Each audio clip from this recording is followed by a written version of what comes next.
What is up, my guys, gals, and non-binary pals? I am Floating Apple, and welcome to part 1 of my Indiana Jones cosplay.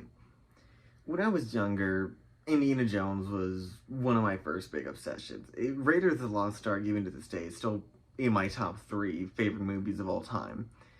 And with Dial of Destiny having come out recently, that got my interest in Indiana Jones back up, and so I figured now would be a very good time to do a proper Indiana Jones cosplay. Because when I was younger, I did a few, but they were basically just, the cheap Halloween costumes. But now that I'm grown up and I got money, more importantly, I can do a proper Indy cosplay.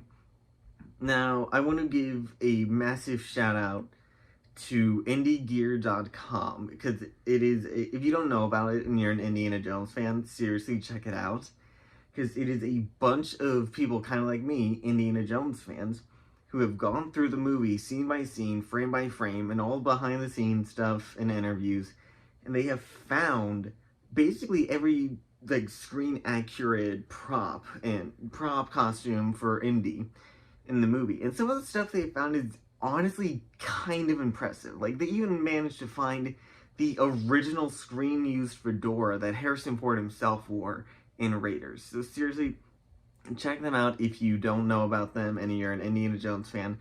And no real time to blabber on, let's just get into what I have already, because I have most of it, and what is currently on the way to my house. Okay, so this is what I have so far, so I'm just gonna start kind of from the ground up. So the boots, the original Indy boots seen in the movies are Alden 405s, I believe, which were actually the idea of Harrison Ford himself, because Harrison, before he became a film actor, was a carpenter, and he wore the Aldens as just, his job as a carpenter. And when they started making Indy, he actually recommended wearing Aldens. However, those things are about $600. I'm not going to spend that kind of money. So I went with the very original idea of a pair of Red Wings 8. I think these are Red Wing 8111s. And I managed to find a very good pair in my size on eBay for around $100, which is a third of the brand new sale. So I saved $500 on these technically.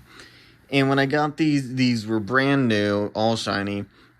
So I did have to put them through a bit of hell, because I did want these to kind of, like, Indy's boots in the movies are absolutely destroyed in every movie. And I didn't really want that, but I did want these boots to kind of look like they had gone on some journeys. So I wore them around a bit, and then I kind of took a tumble in them. I put them through the ringer. And that got these amazing boots. So next up would be the pants. Now, the pants Indy wears in the movies are a pair of replica World War II officer pinks, as they're called. Again, those can get very expensive, and I do want to kind of do this on somewhat of a budget. So instead, I managed to find, after several pairs, because I had to get the shirt and the pants as a good, the colors right, I found these amazing Wrangler pants. A photo of the actual Amazon page I got them from will be on screen. Yeah, and I just got these in my size, and they honestly work very well. And kind of while we're here, I guess we'll do the shirt. The shirt in the movies is just kind of a general safari shirt and an off-white, almost khaki sort of deal. The color can be a little hard. And I got this. This is a Dickies men's work shirt that I just got in the regular khaki. And the main thing that got me in this was the actual pockets, because the pockets Indy has in the movies are this kind of fold over. And this shirt, neither of these are 100% accurate, but they are still very close. And they will be kind of hidden under everything I have. So I figured they are good enough. So, accessories time. So, Indy's belt in the movies is just kind of a very basic, I guess you could call it a military-ish. It's just a basic web belt. The color in the movies changes from movie to movie. So, if you're doing this, just kind of get a darker color, kind of like I have. The belt buckle is almost always a kind of bronze-ish gold. And so I just spray painted this one actually to be kind of a gold. Next up is the gloves. Indy, you don't really see these a lot. You see them most in Raiders of the Lost Ark. And you know, they're just kind of like an off-white leather work glove. These aren't, I literally just bought these because they wear, they fit on me very well. That's what I'm going. So, okay, the satchel. Indy's satchel in the movies is a World War II, like, gas mask bag, which they don't make anymore. You can get replicas, very good replicas, I will say, but again, very expensive. And my grandparents actually just had this kind of old-style leather pouch that works very well, so I'm going to be just using this.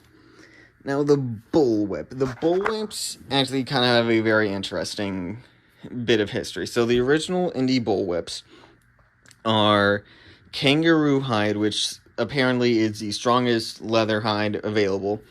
And they were made in varying lengths from 6 to 10 feet long, just kind of depending on the stunt of the movie. And you can buy you can actually buy the original bullwhips, like the same make and models from the movies, because they still make them. However, they are $1,000. I'm not gonna pay for that. So what I did instead is I found this very nice shop on Etsy, and I will leave a link to them on screen now and a link down in the description below. And I brought a paracord bullwhip, which measures in 8 feet long, because the whips in the movies measured from 6 to 10 feet on average. Sometimes they were a bit longer, just depending on the stunt, so I figured 8 feet would be a good medium. Now, why didn't I get a cowhide or anything? Honestly, this was just a heck of a lot cheaper. I will, honestly, eventually invest in a kangaroo hide bullwhip, but this one served my purpose very well. Okay, so on to one of the newer pieces.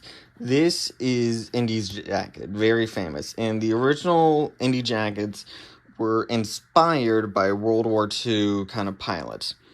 And they actually, if you check on the Indy blog, they have a very long history of the jackets from movie to movie and the quality of each jacket, yada yada yada.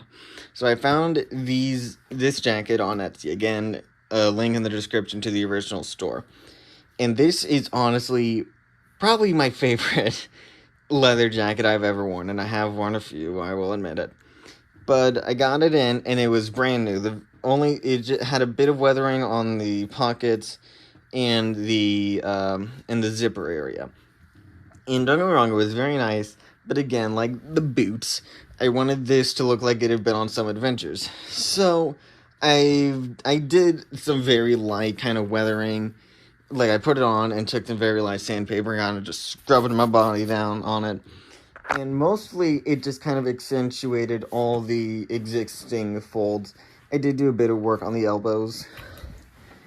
And a bit of work on the back. And one thing I might do is I'm considering, like, really distressing this back area to kind of look like it's after Raiders and he's been dragged under the truck, because that is one of my favorite scenes in the movie. So I am thinking about emulating that on this amazing jacket.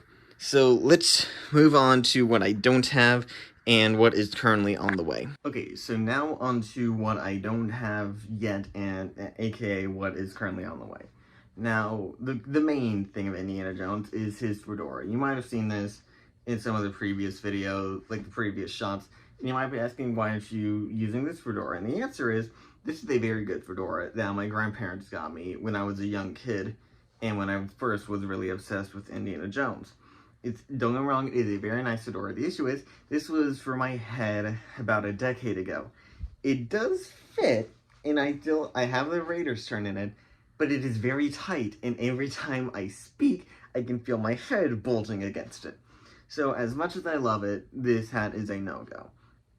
However, I have found a very, very nice company who makes Raider replica fedoras. And I have that, I got my head measured for it. and the hat is currently in production and will be on its way within a month, because it is a very nice hat, so it will take a while. Next up would be Indy's weapons belt.